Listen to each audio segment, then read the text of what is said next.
할렐루야. 오늘은 11월 3일 목요일입니다.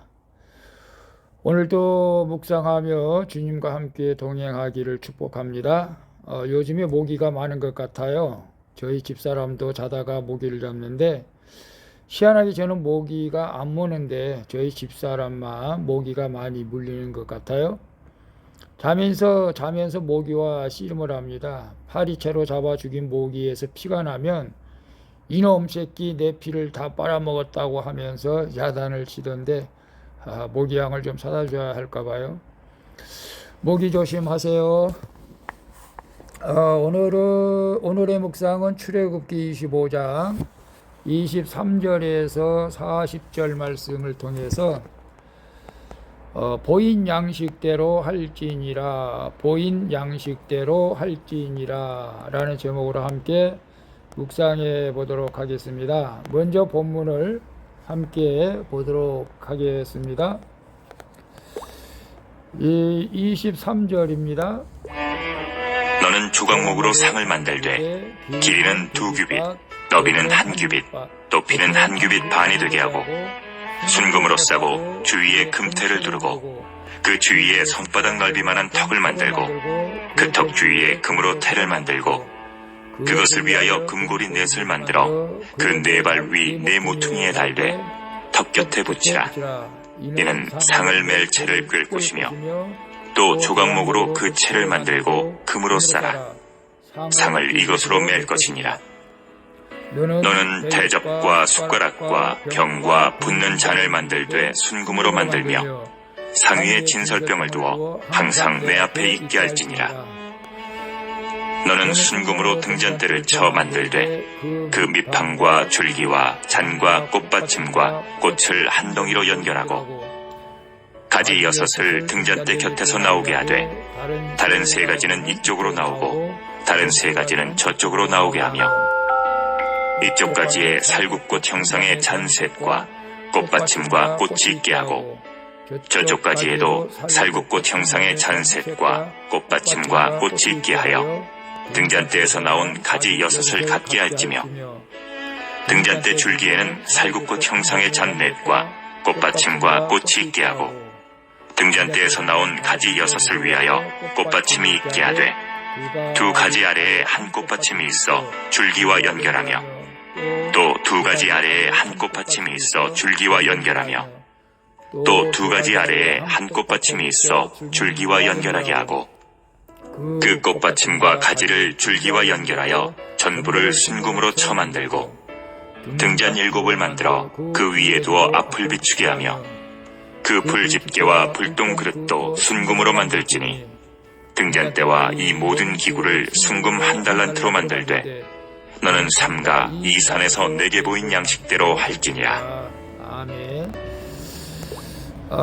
지금 성막을 만들고 있는데 무슨 뜻인지 이해하기가 어렵지만 그래도 말씀을 잘 들으면 이해가 될 줄로 믿습니다. 본문 요약은 이렇습니다.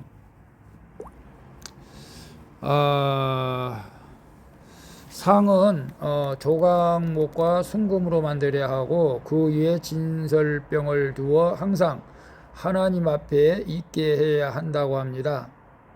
등잔대는 순금으로 쳐서 만드는데 양쪽에 3개씩 모두 6가지가 나오도록 해야 합니다. 등잔 7을 만들어 가지 위에 두며 불집게와 불똥 그릇도 순금으로 만들어야 한다고 말하는 내용입니다. 질문과 묵상하기 1. 내 식사 기도는 어떻습니까? 남을 의식하거나 형식적으로 하지는 않습니까? 하나님의 은혜를 생각하며 감사합니까? 물론이죠. 30절에 보면 상 위에 진설병을 두어 항상 내 앞에 있게 할지니라 라고 말씀하고 있어요. 성소 안의 상은 조각목을 가로는 90cm, 세로는 약 45cm 높이, 높이는 68cm 크기로 깎아서 순금으로 싸서 만들어야 한다고 합니다. 이 상 또한 언제든지 옮길 수 있도록 채를 깨워 두는 것이죠. 상 위에서 진설병 12개를 두어 항상 하나님 앞에 있게 해야 합니다. 이 진설병은 어떤 면에서는 우리 성도들의 그 몸을 의미할 수도 있어요. 신약에 와서는. 그래서 우리가 떡으로서 우리가 하나님 앞에 바치는 것이죠. 따라서 제사장은 매주 안식일마다 새로운 떡을 상 위에 두어야 했던 것입니다. 우리는 매주일 하나님 앞에 나가서 주님 앞에 예배 드리는 것과 같습니다. 매일 음식을 먹을 때마다 하나님의 그 은혜를 기억하라는 의미도 여기에 있습니다. 하지만 떡은 곧 썩고 제사장도 유한하시죠. 그래서 예수님은 영원한 제사장으로 오셔서 자신의 생명의 떡으로 우리에게 주신 줄로 믿습니다. 내 식사 기도는 어떻습니까? 남을 의식하거나 형식적으로 하지는 않습니까? 하나님의 은혜를 생각하며 감사합니까? 우리가 진설병은 떡입니다. 우리 하나님 앞에 바쳐진 예물이죠. 그러나 그것은 유한하죠. 무한하지는 않습니다. 물론 예수 그리스도께서 생명의 떡으로 우리에게 먹여주셨지만 우리는 매주일 또 우리가 진설병을 우리가 하나님 앞에 드려야 하는 의무도 있습니다. 그것이 곧 우리의 몸으로 매주일을 성수하는 것이죠.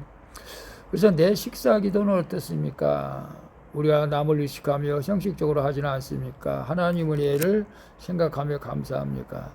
사실 우리가 식사 기도를 정성껏 해야 되죠. 근데 집에서는 정성껏 하려는지는 모르겠지만 막상 또 식당에 가서 식사할 때는 그렇게 정성껏 기도하지 못할 때도 혹 있을 수도 있죠. 저는 이제 가족들하고 항상 이제 식당에 가서 밥을 먹을 때는 가족들을 건강과 또 감사 기도를 하고 식사를 합니다만은 오히려 나 혼자 식사할 때 어떨 때는 깜빡하고 식사 기도를 안 하고 먹을 때도 있었습니다. 사실 깜짝 놀랐죠. 오늘 우리는 우리 식사 기도할 때 정성으로 하나님 앞에 감사하면서 남의 의식하지 않고 기도하는 그 모습은 곧 하나님께 영광을 돌리게 될 줄로 믿습니다. 그래서 우리 식사 기도할 때 늘 감사하며 기도할 수 있기를 바랍니다. 2번 봅니다. 주님이 주신 생명의 빛을 가족과 이웃에게 비추는 등잔대로 서고자 내가 오늘 쳐서 복종시켜야 할 게으름이나 연약함은 무엇입니까? 36절, 37절에 보게 되면 꽃받침과 가지를 줄기와 연하여 전부 순금으로 쳐 만들고 등잔 7을 만들어 그 위에 앞을 비추게 하며 라고 말씀하고 있어요. 등잔대는 줄기와 가지와 꽃받침과 꽃으로 이루어진 나무 모양으로 제작된 것입니다. 이는 에덴에 있던 생명나무를 상징하기도 하죠. 등잔대의 기능은 등불로 어둠을 밝히는 것인데 성소에서 이 등불은 항상 켜져 있어야 합니다. 이는 우리에게 영원한 빛이 되시는 주님의 임재를 상징하기도 하죠. 그 안에 생명이 있으니 이 생명은 사람들의 빛이라 라고 말씀하고 있어요.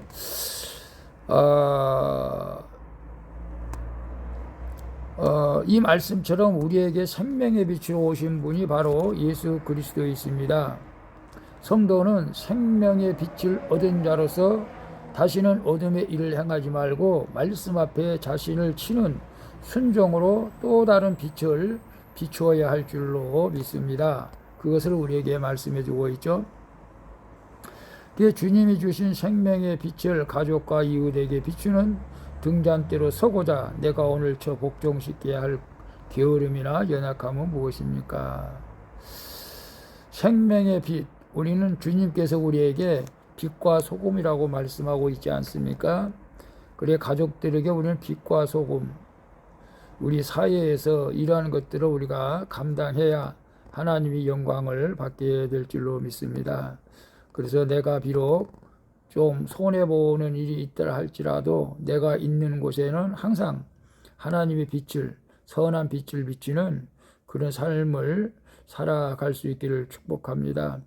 그래서 엊그저께도 말씀드렸지만 아내가 혼자 늘 염색을 했었는데 제가 조금만 도와주면 아내가 그렇게 기뻐하는 모습을 보고 저도 기뻐했는데요.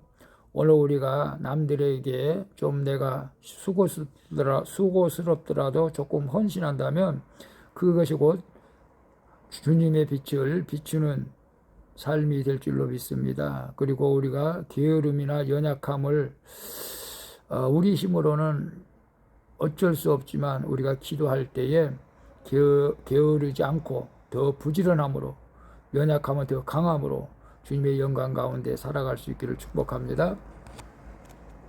3번 봅니다. 내 가정을 말씀의 빛으로 말씀의 빛으로 비추고자 내가 집게와 그릇처럼 섬겨야 할 일은 무엇입니까? 38절에 보면 그 불집게와 불똥 그릇도 순금으로 만들지 그 불집게와 불똥 그릇도 순금으로 만들라고 합니다. 성소한 등잔대에 불을 꺼뜨리지 않고 항상 밝히고자 제사장은 등불을 항상 돌봐야 합니다. 순결한 감람류가 마르지 않게 채워야 했고 새 심지도 계속 두어야 했으며 타고 남은 심지 찌꺼기도 치워야 했죠. 불집게와 불똥 그릇이 이를 관리하는 데 필요한 도구죠. 비록 등잔대처럼 주목을 받지 못하지만 등잔대 곁에서 제 역할을 해야만 등불이 꺼지지 않고 타오를 수가 있습니다.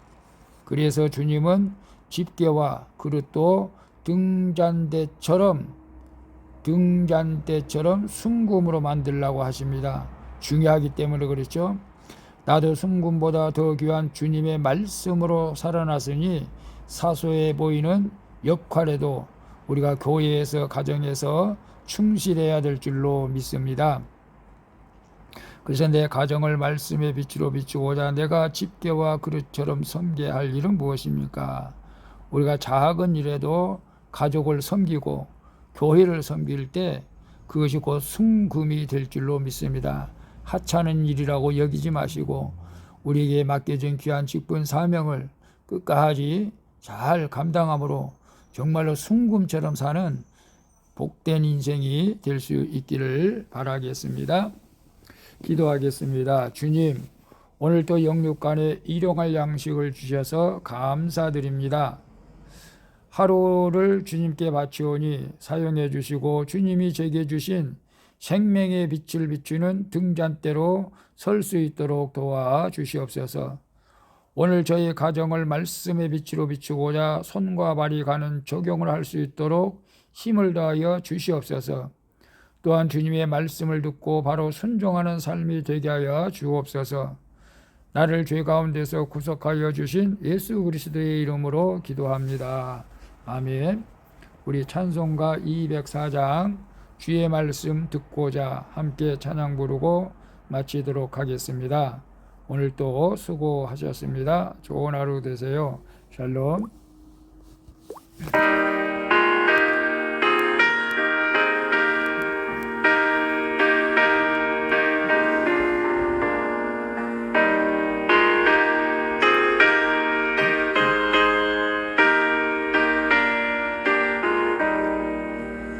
주의 말씀 듣고서 준행하는 자는 반석 위에 더 낮고 집을 지은 같아 비가 오고 물나며 바람 부딪혀도 반석 위에 세운 지 무너지지 않네.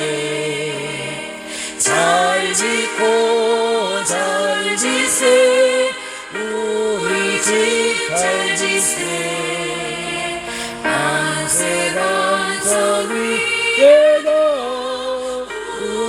집 잘 지세 주의 말씀 듣고도 행치 않는 자는 모래 위에 터닫고 집을 지은다타 비가 오고 물나며 바람 부딪힐 때 모래 위에 세운 집 크게 무너지네 잘 짓고 잘 지세 우리 집 잘 지세 만세 반석 위에도 우리 집 잘 지세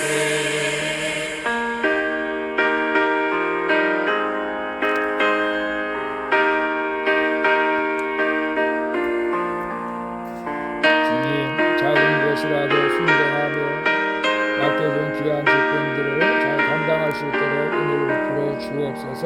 세상 모든 사람들 집을 짓는다니 반석 위가 아니면 모래 위에 짓네 우리 구주 오셔서 지은 땅을 줄게 세운 공로 따라서 영영상벌 주리 잘 짓고 잘 지세 우리 집 잘 지세 만세 반석 위에도 우리 집